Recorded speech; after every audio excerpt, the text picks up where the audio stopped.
تخت سنبھالتے ہی سلطان محمد فاتح نے قسطنطنیہ فتح کرنے کے لیے جنگی تیاریوں کا آغاز کر دیا۔ دفاعی لحاظ سے قسطنطنیہ اس زمانے میں دنیا کا سب سے مضبوط قلعہ تھا۔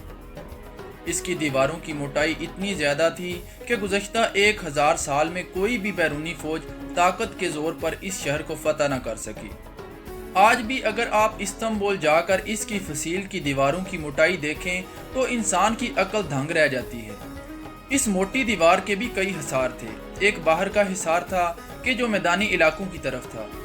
اس کے علاوہ شہر کے نزدیک ایک داخلی حصار تھا، وہ بھی اتنا ہی مضبوط تھا جتنا کہ خارجی۔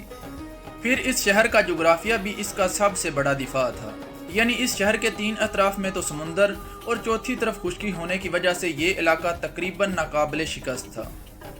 قسطنطنیہ کے مضبوط ترین قلعے کو فتح کرنے کے لیے اس کی دیواروں میں شگاف ڈالنا اور سمندر کی جانب سے دشمن کی رسد اور کمک کو روکنا اس مہم کے اہم ترین اہداف تھے۔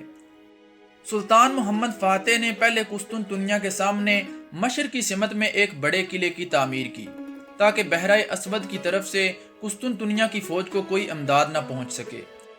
یہ قلعہ عین آبنائے باسفورس پر قائم کیا گیا اور اس کے نتیجے میں اس آبنائے میں اب کوئی بھی بحری جہاز بغیر سلطان کی اجازت کے سفر نہیں کر سکتا تھا۔ اس کے ساتھ ساتھ عثمانی بحری فوج بھی بنائی گئی، کئی 100 بحری جہاز تیار کیے گئے جن کا کام آس پاس کے سمندر کی ناکہ بندی کرنا اور سمندر کے راستے قسطنطنیہ پر حملہ کرنا تھا، لیکن شہر پر اصل حملہ خشکی کے راستے ہی ہونا تھا۔ قلعے کی غیر معمولی اور مضبوط دیواریں توڑنے کے لیے غیر معمولی توپ خانے کی ضرورت تھی۔ اس دور میں بارود ایجاد ہو چکا تھا اور فوجیں توپیں استعمال کرنے لگی تھیں، مگر پھر بھی توپیں اتنی بڑی نہ تھیں کہ ایسے گولے داغ سکتیں جو فصیل کی موٹی دیواروں میں شگاف ڈال سکتیں۔ جنگی اور حربی تاریخ میں سلطان محمد فاتح کا نام اس لیے بھی ہمیشہ زندہ رہے گا کہ اس غازی نے اتنی غیر معمولی جنگی حکمت عملی مرتب کی کہ اس وقت کی دنیا دھنگ رہ گئی، اور حقیقت یہ ہے کہ آنے والی صدیوں میں آج تک کوئی بھی ایسی حکمت عملی دوبارہ نہیں اپنائی گئی جیسی کہ سلطان محمد فاتح نے قسطنطنیہ فتح کرنے کے وقت اپنائی تھی۔ اس جنگ سے قبل سلطان محمد فاتح نے فیصلہ کیا کہ دنیا کی سب سے بڑی توپ بنائی جائے جو قلعے کی فصیلوں کو توڑنے کے کام آئے۔ اس کام کے لیے انہوں نے ہنگری کے ایک سائنسدان کی خدمت حاصل کی۔ اس سائنسدان نے پہلے بازنطینی سلطنت کو اپنی خدمات پیش کی تھیں، لیکن جب بازنطینی سلطنت نے اس کی تجاویز ماننے سے انکار کر دیا تو وہ سلطان محمد فاتح کے پاس چلا آیا۔ سلطان نے اس سائنسدان کو اہمیت دی اور اس کو دنیا کی سب سے بڑی توپ بنانے کی ذمہ داری سونپی اور اس کے لیے تمام تر وسائل مہیا کرنے کا حکم صادر کیا۔ بڑی محنت سے دنیا کی سب سے بڑی توپ تیار کی گئی اور پھر اس کی نقل میں مزید 200 توپیں تیار کی گئیں۔ اس توپ کی نال کی لمبائی 27 فٹ تھی اور اس کا وزن 18 ٹن تھا۔ یہ توپ 1 میل تک 300 کلو وزنی پتھر کا گولا داغ سکتی تھی۔ اس توپ کا دہانہ 30 انچ قطر کا تھا۔ اس توپ کو 100 بیل اور 600 سپاہی گھسیٹا کرتے تھے۔ اس بات سے اندازہ کیجئے کہ آج پاکستانی فوج کے پاس موجود سب سے بڑی توپ کا دہانہ 8 انچ کا ہے۔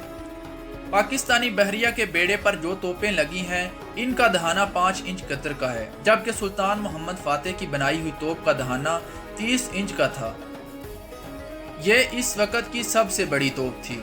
اس توپ کی غیر معمولی تاریخ یہ ہے کہ سلطان محمد فاتح کے دور کے 300 سال بعد بھی ترکی بحریہ اس کو استعمال کرتی رہی اور اس نے اس توپ کی مدد سے 1807 میں انگلستان کے خلاف جنگوں میں دشمن کے کئی بحری جہاز ڈبوئے۔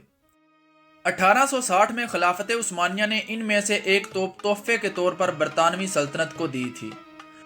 آج بھی برطانوی بحریہ کے عجائب گھر میں اس کا ماڈل رکھا ہوا ہے، لیکن اس توپ میں کمزوری یہ تھی کہ یہ دن میں صرف 7 گولے ہی داغ سکتی تھی۔ اس کو دوبارہ لوڈ کرنے کے لیے کم از کم 2 گھنٹے لگتے تھے۔ فیصلہ کن جنگ شروع ہونے سے قبل ہی توپیں خشکی کے راستے پر رکھ دی گئی جہاں سے مسلمانوں نے قسطنطنیہ کے قلعے پر یلغار کرنی تھی۔ میدان جنگ کا نقشہ کچھ اس طرح تھا کہ قسطنطنیہ کے 3 اطراف میں پانی اور چوتھی سمت میں خشکی کا ایک بہت بڑا رستہ تھا جہاں سلطان محمد فاتح کی بری فوج اور توپیں موجود تھیں۔ سلطان کی بحریہ قسطنطنیہ کے قریب آنے کے لیے ان سمندروں میں پیش قدمی کر رہی تھی، لیکن خلیج زریں کے قریب سمندر سے قلعے کی جانب ایک آبنائے نکلتی تھی۔ اس کے منہ پر قلعے کی طرف سے ایک تنگ رستہ تھا کہ جہاں بازنطینی سلطنت نے بڑی بڑی زنجیریں نصب کی ہوئی تھیں۔ کوئی بھی بحری جہاز اس کو پار کر کے سمندر کے راستے شہر کی فصیلوں کے قریب تک نہیں پہنچ سکتا تھا۔ ان زنجیروں کے اندر کچھ عیسائی بحری جہاز تھے جو قسطنطنیہ کے شہر کی حفاظت پر مامور تھے، تاکہ سلطان کا بحری بیڑا زنجیریں پار کر کے سمندر کے راستے شہر پر حملہ نہ کر سکے۔